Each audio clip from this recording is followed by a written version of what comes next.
मुद्दतों बाद आज उसने मुझसे कोई गिला किया। ये कॉलम है रऊफ क्लासरा का, जो आज 5 जुलाई 2020 को शाया हुआ है।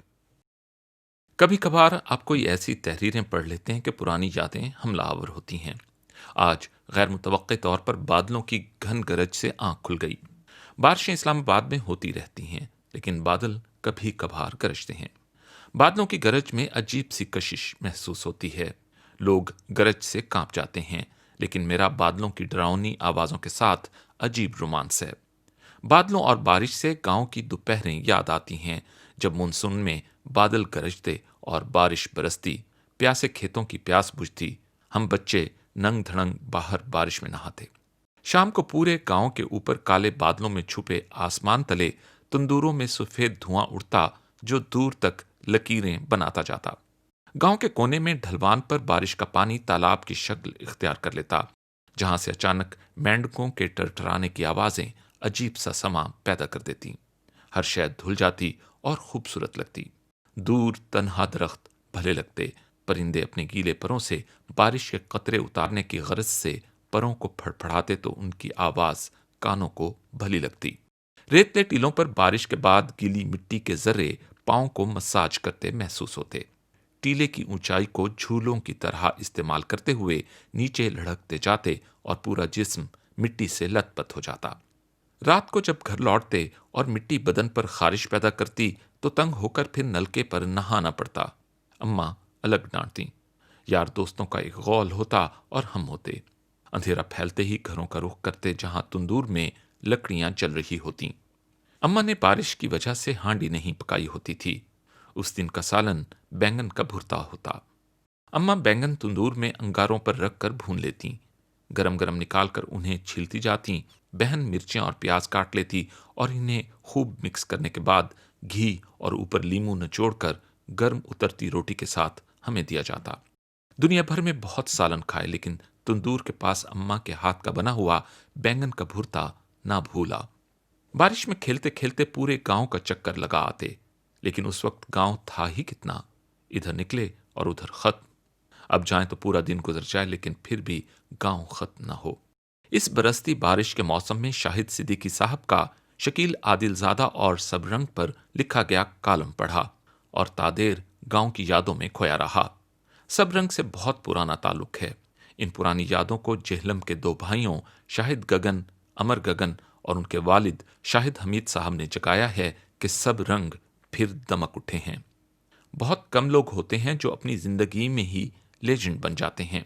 शकील आदिलजादा इन्हीं में से एक हैं। सब रंग के पुराने आशिक लाहौर अनारकली में हर एतवार को घंटों पुराने शुमारे तलाश करते और मुंह मांगी कीमत अदा करते हैं। अल्लाह भला करे मंडी बहाउद्दीन के हसन रजा गोंदल का, जिन्होंने बरतानिया में बैठकर भी सब रंग के सब शुमारों को डिजिटल शक्ल देकर अमर कर दिया। इस पर भी बस नहीं की, बल्कि जेहलम के पब्लिशर्स भाइयों शाहिद गगन, अमर शाहिद और शाहिद हमीद साहब के साथ मिलकर मंसूबा बनाया कि सब रंग में छपने वाली सब कहानियों को मुख्तलिफ जिल्दों में शाया किया जाए।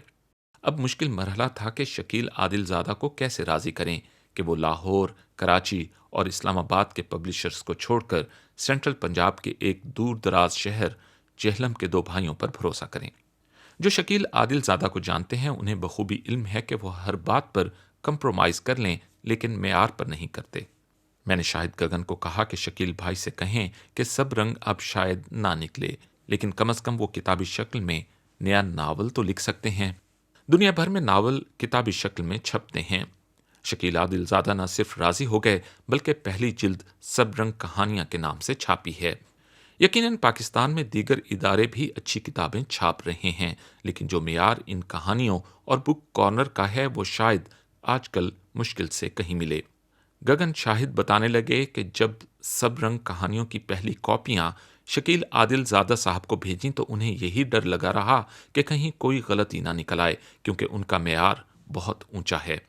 अगले दिन शकील आदिलजादा का गगन शाहिद को फोन आया और कहने लगे, मियाँ पूरी रात कोशिश करता रहा कि कोई गलती निकालूं, लेकिन नहीं निकली, लिहाजा मुबारकबाद के लिए फ़ोन कर रहा हूं। बल्कि शकील आदिलजादा ने मजीद कहा कि गगन मियाँ बाकी तो छोड़ें, मेरी बेवा को भी ये किताब पसंद आई है। शकील आदिलजादा अपनी बेगम साहिबा को बेवा कहते हैं, کیونکہ ان کا خیال ہے کہ شکیل عادل زادہ نے شادی تو سب رنگ سے کی تھی۔ شکیل عادل زادہ صاحب سے میری فون پر بات ہوئی تو کہنے لگے، رؤف میاں اس کتاب میں جو آخری سٹوری وجود ہے وہ ضرور پڑھنا۔ وجود پڑھنا ایک ایسا تجربہ ہے جو آپ کو گرفت میں لے لیتا ہے اور اس کہانی کے اثر میں رہتے ہیں۔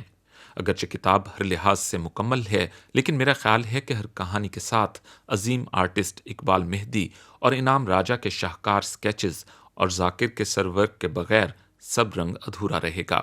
امید ہے کہ شکیل عادل زادہ اور گگن شاہد سب رنگ کی کہانیوں کی اگلی جلدوں میں ہر کہانی کے ساتھ وہ شاندار سکیچز ضرور پیسٹ کریں گے جو ہماری یادداشتوں کا حصہ ہیں، ورنہ ہمارے جیسوں کا سب رنگ کی ان کہانیوں سے جڑا عشق ادھورا رہے گا۔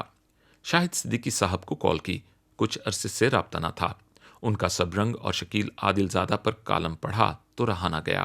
مجھے علم تھا کہ ناراضی کا اظہار ہوگا، لیکن 3-4 لوگوں کی بڑی خوبی ہے کہ وہ مجھ سے ناراض بھی ہوں تو بھی میری محبت میں ناراضی ختم ہو جائے گی۔ ڈاکٹر ظفر الطاف سے ایسا تعلق تھا تو پھر میجر عامر سے تعلق بنا۔ وہ بھی ناراض نہیں رہتے، بلکہ اپنے والد صاحب کا قول سناتے تھے کہ جو دوستی 30 سال میں بنی ہے اس سے ختم بھی 30 سال میں ہونا چاہیے۔ ملتان کے دوست شکیل انجم، جمشید رضوانی، خالد مسعود بھی اسی کیٹیگری میں ہیں جو میرے جیسے نالائق دوستوں سے ناراض ہونا چھوڑ چکے ہیں۔ وہی ہوا جس کا خدشہ تھا۔ شاہد صدیقی صاحب نے خاصی کلاس لی۔ میں نے کہا، جو کہتے رہیں، لیکن شہر میں 3-4 لوگ ہی ہیں جن کے بارے میں مجھے لگتا ہے کہ وہ غیر مشروط عزت اور پیار کرتے ہیں۔ ایک ڈاکٹر ظفر الطاف تھے، ارشد شریف، میجر عامر، شکیل انجم، طاہر ملک اور اب آپ ہیں۔ ڈاکٹر ظفر الطاف جب سے ہماری محفلیں اجاڑ کر چل دیے تو بڑا عرصہ میں گھر سے باہر ہی نہیں نکلا۔ سارا دن دوپہر کو گھر میں رہتا یا میجر عامر کے پاس چلا جاتا، کیونکہ وہ بھی ایسے انسان ہیں جن کی محفل میں آپ کبھی بور نہیں ہو سکتے۔ ایک شاندار پختون مہمان نواز اور کمال کا تجزیہ نگار۔ آج کل انہیں راضی کر رہا ہوں کہ آپ بیتی لکھی جائے۔ راضی تو وہ ہو چکے ہیں، لیکن کیا کریں کہ ان کے ہند سندھ میں اتنے عاشق ہیں کہ وقت ہی نہیں بچتا۔ نگار جوہر، جو پاکستان کی پہلی خاتون لیفٹیننٹ جنرل کے عہدے پر پروموٹ ہوئی ہیں، وہ میجر عامر کی سگی بھانجی ہیں۔ میجر عامر کے خاندان کے لیے یقیناً یہ بہت بڑا اعزاز ہے۔ شاہد صدیقی صاحب نے خوب غصہ نکالنے کے بعد مجھ نالائق کو پروین شاکر کا یہ شعر سنا کر معاف کر دیا۔ مدتوں بعد آج اس نے مجھ سے کوئی گلہ کیا، منصب دلبری پہ کیا مجھ کو بحال کر دیا۔